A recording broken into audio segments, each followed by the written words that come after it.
بسم الله الرحمن الرحيم. النهارده السبت 18/11/2023. النهارده اهو ان شاء الله بنشطب شغل العنبر، عنبر مواسير مصنع السلام. كملنا المجرى، المفروض المجرى دي كانت ملغيه بس كملناها وطلعنا هنطلع بواحده ثانيه اهو.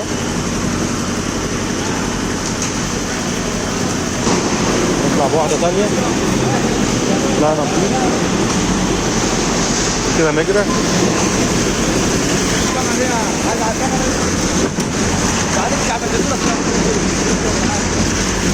هات هنا يعني الكم هنا وكم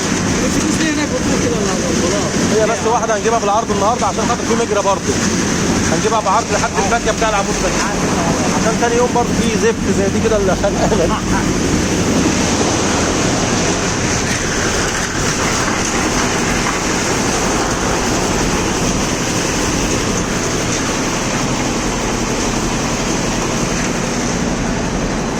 ما شاء الله قوام الخرسانه اهو، بنحط 6 شكاير في المتر، يعني زيها زي الخرسانه الجاهزه بالظبط.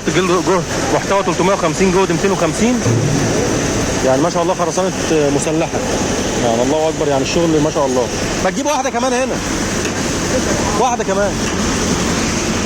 طبعا الدراع اهو، الناس بترجع طبعا تصفي الميه عشان خاطر لو في حاجه واطيه حاجه ريحت بيرجعوا يصفوا الميه تاني.